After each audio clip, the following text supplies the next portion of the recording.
아빠의 꿈, 물론 엄마의 꿈도 마찬가지겠죠. 아이들하고는 좀 뭔가 달랐습니다.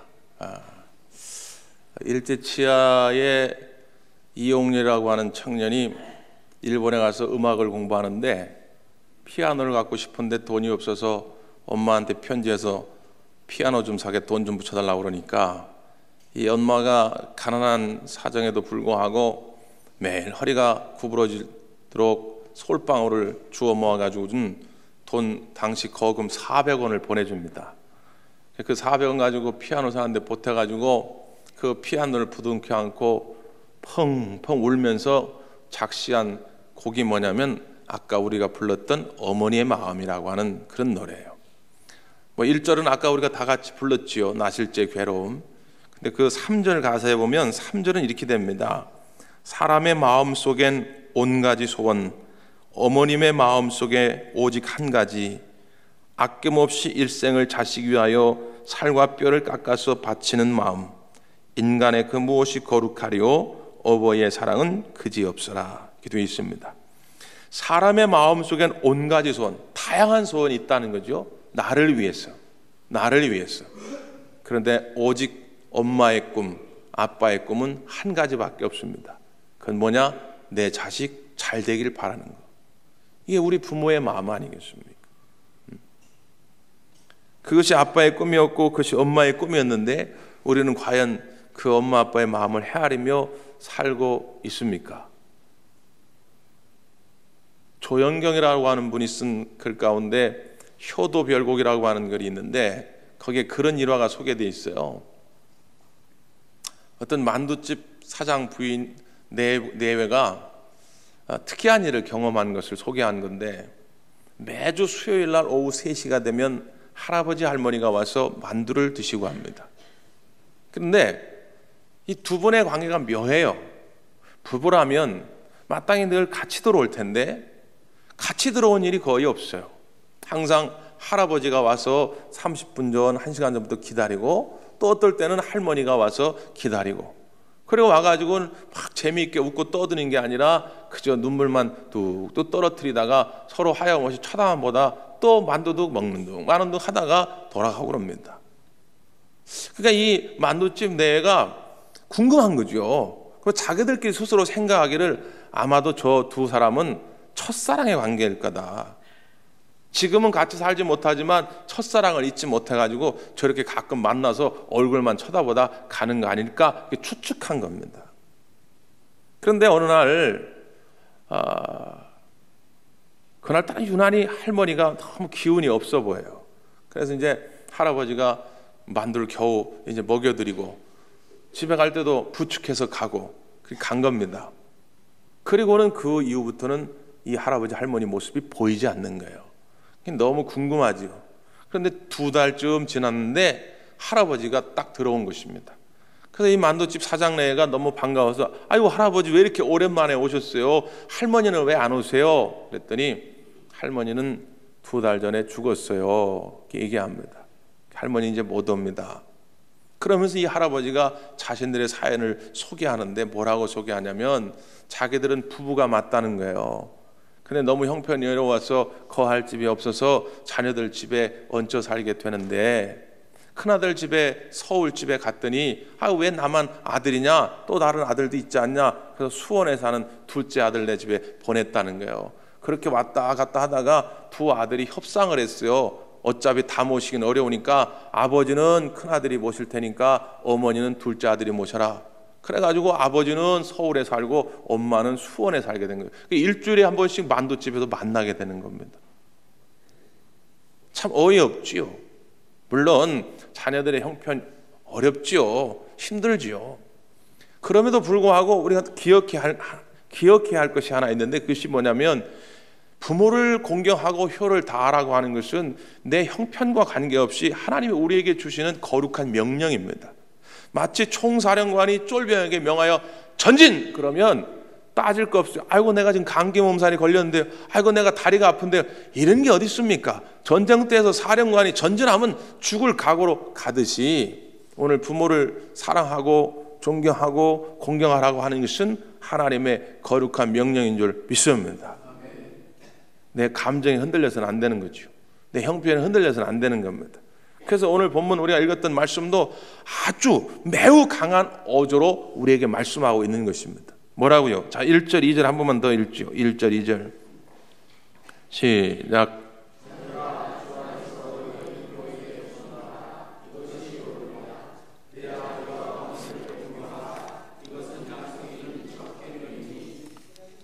여기 보니까 너희 부모에게 순종하라, 이것이 옳으니라. 그리고 내 아버지 어머니를 공경하라, 이것이 약속에 있는 첫 계명이다 말씀합니다. 시간 되면 공경하면 좋겠습니다. 돈 좀 있으면 공경하면 좋지 않을까요? 이런 청유형이 아닙니다. 조건부형이 아니라 그 말이에요. 너희들은 무조건 주 안에서 내 부모에게 순종하라, 그리고 내 부모를 공경하라. 아주 강한 어조의 명령법을 사용합니다. 특별히 공경하라고 하는 말은 영어 성경에 보면 아너라고 하는 단어를 씁니다.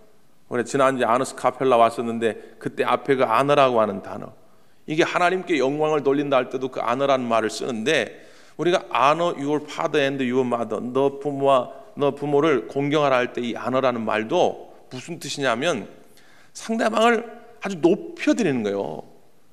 나보다 더 아주 귀한 존재로 높여드리는 것, 이걸 우리가 공경이라고 말하는 겁니다.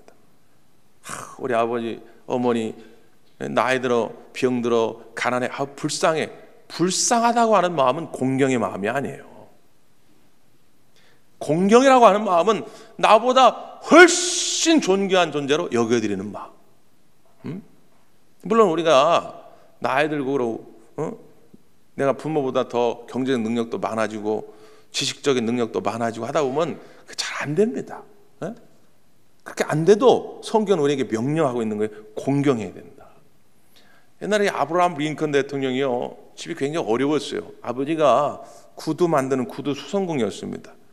그런데 그 집에서 그렇게 의원이 되고 대통령이 된 거 아닙니까? 나중에 그 정치 정적들이 링컨만 오면 놀렸어요. 왜냐하면 당시에는 의원이 되려면 최소한 집안이 귀족 집안이어야 돼. 신분도 어느 정도 되고 돈도 좀 어느 정도 있어야 되는데, 이 아브라함 링컨이 소위 말하는 개천에서 용난 거란 말이에요. 그래서 막 놀리는 겁니다. 니네 아버지가 우리 집에 얼마 전에 와가지고 내 구두 해주고 갔다고, 내 이 구두 밑창 떨어지면 니네 아버지가 와서 다 밑창 갈고 간다고 조롱하는 거예요. 그래도 링컨이 눈 하나 꿈쩍 안 하고 그랬다지요. 맞다고. 우리 아버지가 구두 수선공인데 얼마나 예술적인지 모른다고. 내가 이 의정활동을 정말 그렇게 아버지처럼 예술적으로 할 수 있을지 내가 미지수라고.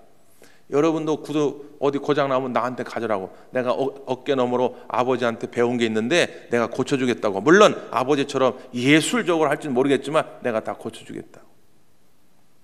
그랬더니 그렇게 놀리던 사람들이 다 조용해졌더라는 거예요. 아버지가 대기업 회장처럼 돈이 많아서 존경하는 게 아니고, 아버지가 나보다 똑똑해서가 아니라 그저 나를 낳아주시고 길러주신 그 은혜를 생각하면서 존경의 마음을 갖는 것, 그게 부모를 공경하는 것입니다. 여러분 마음에 여러분의 부모님들이 어떻게 자리 잡고 있습니까? 왜 부모를 진심으로 공경하지 못할까? 조사를 해봤어요. 그랬더니 결국 그 마음 속에 용서하지 못하는 것들이 있더라는 겁니다. 한 가정사역연구소에서 20대 젊은이들 대상으로 설문조사를 했어요. 당신이 살아오면서 당신에게 가장 가슴 아픈 말, 당신에게 가장 상처를 주었던 사람들은 누구냐고 물었습니다. 근데 남자들 가운데, 이건 남자 여자 다 마찬가지인데 가장 내게 상처를 준 사람이 누구냐면 1순위가 아버지입니다. 40%의 젊은이들이 그렇게 응답했어요. 그리고 2순위 32%가 엄마라고 대답을 합니다. 그러니까 아주 가까운 곳에서 이 젊은이들이 상처를 받고 자란 거죠. 이게 쌓여지면 이게 응어리가 집니다. 한이 됩니다. 이게 해결이 안 되면 자기가 병듭니다. 가정사역연구소에서 사역하신 어떤 목사님의 글 가운데 그런 일화가 소개되어 있더라고요. 어느 분이 왔는데 자기가 병원을 다 돌아다녀봐도 변명을 알 수가 없어요. 마음이 늘 불안해. 마음에 늘 통증이 있으면 가슴에 통증이 있어요. 때론 잠을 제대로 못 잡니다. 그래서 항상 진통제를 가지고 다녀요. 그 진통제가 있어야 잠을 잘 수 있을 정도. 근데 다른 데 가서 뭐 피 검사를 해보고 뭐 엑스레이 찍어도 아무 뭐 이상이 없는 겁니다. 알 수가 없어요. 대화를 이제 하면서 문제가 뭘까? 한참을 대화하면서 끌어내 보니까 이 한 구석에 응어리진 게 있는 거예요. 그게 뭐냐?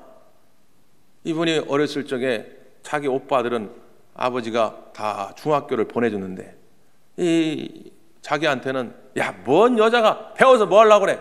배우지 마. 그냥 집에 살림이나 해. 그래갖고 초등학교 5학년 때 중퇴를 시켜버린 겁니다. 이게 일평생 살아오면서 한이 되는 거예요. 아버지는 돌아가셨지만 그 아버지에 대한 원망, 이게 해결이 안 되는 겁니다.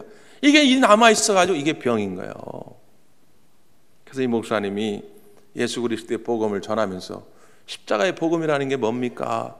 우리가 용서받을 만한 자격에서 용서를 받은 겁니까? 여러분이 예수님께 한 게 뭐가 있어요? 여러분이 하나님 앞에 한 게 뭐가 있어요?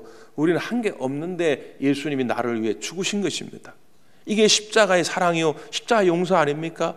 우리가 그 마음으로 우리가 아버지를 용서합시다. 왜냐하면 아버지가 몰라서 그러실 수가 있어요. 옛날 그 시대에 우리가 무지했어요. 그렇게 말할 수밖에 없는 상황들이 있었잖아요.